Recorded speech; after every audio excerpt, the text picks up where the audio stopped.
दोस्तों, आपने राहुल गांधी की जो रीसेंट स्पीच है लोकसभा में, जो वो स्पीकर साहब को जिसमें कह रहे हैं कि आपने जब मेरे साथ हाथ मिलाया था तो आप सीधे खड़े थे, जब प्रधानमंत्री जी के साथ हाथ मिलाया था तो आप झुके हुए थे, ये आपने सुनी होगी। और राहुल गांधी जी इस बात पर भी जोर दे रहे हैं कि आपको किसी के भी आगे झुकने की ज़रूरत नहीं है, क्योंकि आपके पास इतनी पावर्स हैं। तो हम इस वीडियो में बात करेंगे कि क्या सच में ही स्पीकर के पास इतनी पावर्स हैं कि उनको किसी के आगे झुकने की ज़रूरत नहीं है, चाहे प्रधानमंत्री ही क्यों ना हो उनके सामने। और इस बात पर भी बात करेंगे कि ऐसी नौबत क्यों आई कि राहुल गांधी को स्पीकर को ये एहसास दिलाना पड़ा कि मेरे साथ आप डिफरेंटली ट्रीट करते हो और प्रधानमंत्री के सामने आप डिफरेंट होते हो। इसके पीछे कहानी है, हम उसके ऊपर भी बात करेंगे। पहले आप छोटा सा क्लिप देखो, उसके बाद हम आगे बढ़ते हैं। And I went and shook your hand. I noticed something. When I shook your hand, you stood straight like this and shook my hand. And when Modi ji shook your hand, you bowed down and shook his hand.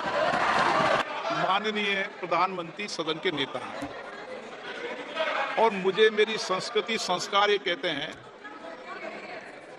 जो हमसे बड़े हैं उनको झुककर नमस्कार करो। मुझे यही सिखाया है और बराबर वालों से बराबर का व्यवहार करो, यही मुझे सिखाया। मैं आपकी बात को रिस्पेक्ट करता हूं, मगर आपको कहना चाहता हूं कि इस हाउस में स्पीकर से कोई बड़ा नहीं होता।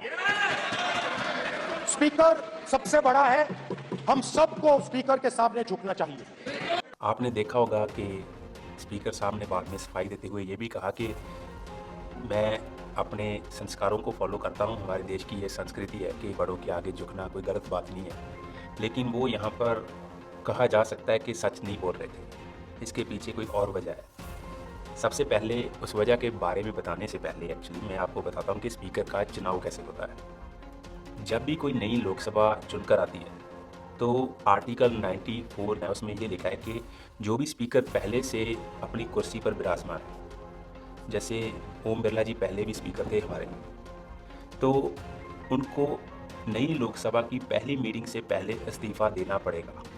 तो इन्होंने भी दिया था। और जो बीच का समय होता है नया स्पीकर इलेक्ट करने से पहले का, तो जब नई लोकसभा की पहली मीटिंग होती है तो उससे पहले एक प्रो टेम स्पीकर को चुनना बहुत ज़रूरी है। और हमारा जो आर्टिकल 93 है हमारे कॉन्स्टिट्यूशन का, उसमें ये लिखा है कि लोकसभा जितनी जल्दी हो सके स्पीकर और डिप्टी स्पीकर को चुनेगी।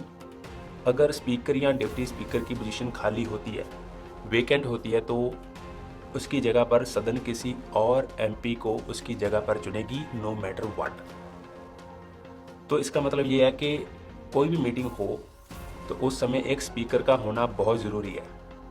तो इसकी पूर्ति के लिए एक प्रो टेम स्पीकर चुना जाता है। प्रो टेम एक लैटिन फ्रेज है, इसका मतलब होता है फॉर द टाइम बीइंग।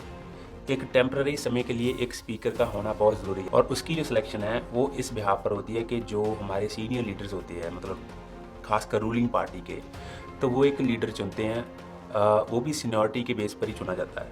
तो उसका नाम सीनियर लीडर्स की तरफ से या और प्राइम मिनिस्टर की तरफ से प्रेसिडेंट को रिकमेंड किया जाता है, और ओथ लेने के बाद उस नाम को जो नॉमिनेट किया गया है उसको as a pro tem speaker approve कर दिया जाता है प्रेसिडेंट की तरफ से।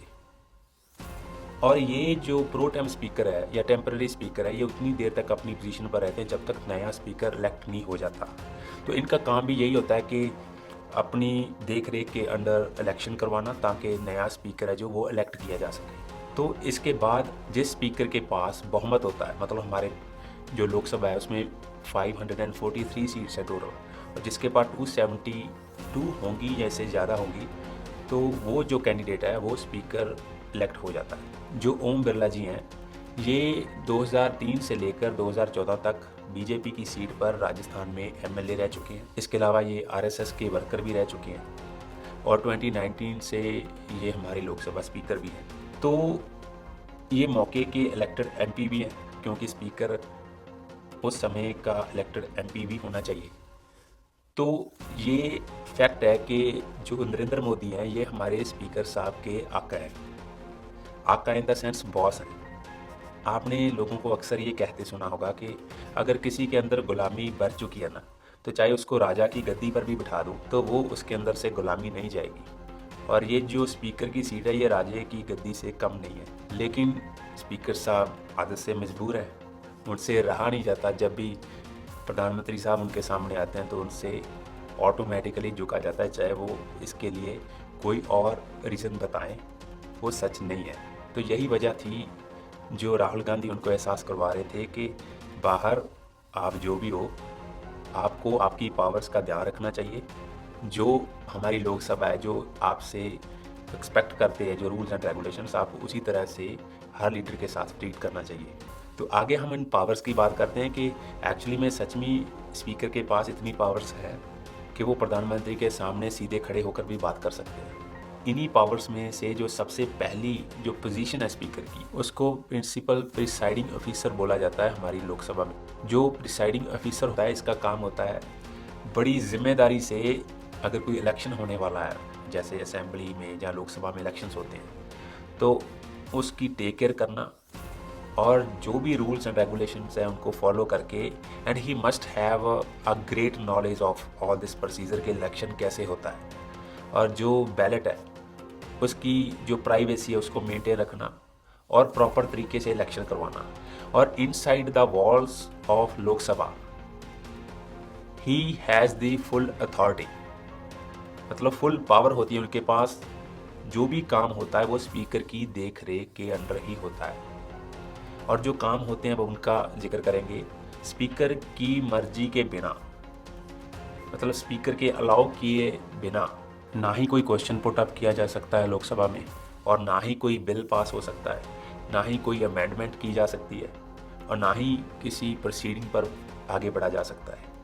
हर चीज़ के लिए आपको स्पीकर से अप्रूवल लेनी पड़ती है, और विदाउट स्पीकर्स कंसेंट कोई भी कार्रवाई आगे नहीं बढ़ सकती। इवन दो प्राइम मिनिस्टर भी अगर चाहे तब भी ये नहीं हो सकता, उसको स्पीकर की परमिशन चाहिए। इसके अलावा जो स्पीकर होता है, जितनी भी कमेटीज़ होती हैं हमारी लोकसभा में, उन सब को कंट्रोल भी यही करते हैं और डायरेक्ट भी हमारे स्पीकर ही करते हैं। स्पीकर को एक वोट देने का अधिकार नहीं होता।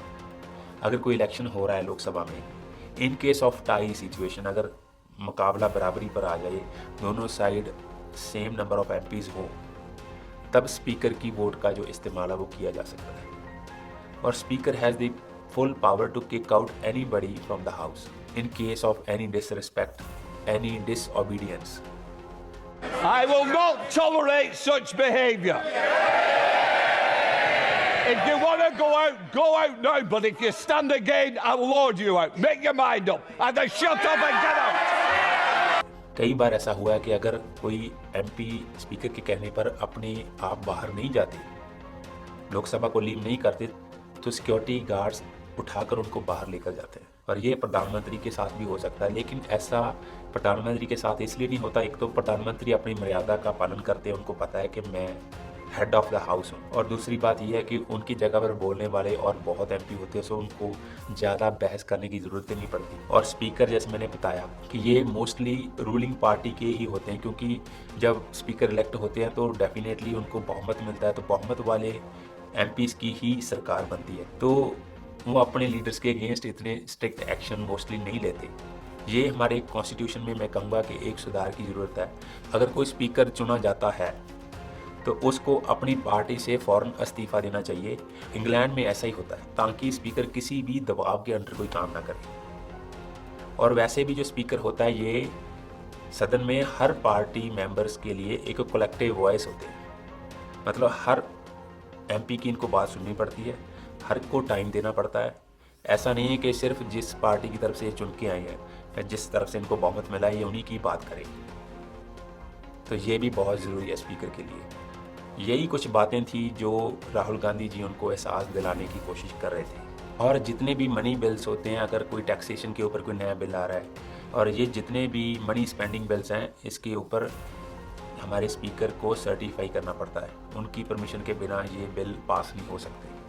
इसके अलावा स्पीकर के पास ये भी पावर होती है, अगर हमारी जो अटेंडेंस है लोकसभा की वो 10% से कम है, या एमपीज़ स्पीकर को फॉलो नहीं कर रहे, ज़्यादा शोर मचा रहे हैं, तब भी स्पीकर के पास इतनी पावर होती है कि वो लोकसभा को कुछ समय के लिए स्थगित कर दे, या सस्पेंड कर दे, या एडजर्न कर दे। हमारे प्राइम मिनिस्टर के पास ये पावर नहीं होती कि वो सदन में से किसी को भी बाहर जाने के लिए बोल सके, लेकिन स्पीकर के पास ये होती है। तो ये कुछ पावर्स थी जो मुझे लगा कि मुझे आपके साथ डिस्कस करनी चाहिए। इससे आपको भी थोड़ी इन्फॉर्मेशन मिलेगी। और थोड़ी पावर्स हैं, लेकिन मुझे जो मेन मुझे लगा, मैंने जो सिंप्लीफाई करके चाहा कि मैं आपको बताऊं, मैंने आपको बताई। तो उम्मीद है आपको काफ़ी हद तक ये जो सीन था ये समझ आ गया होगा। Thank you so much.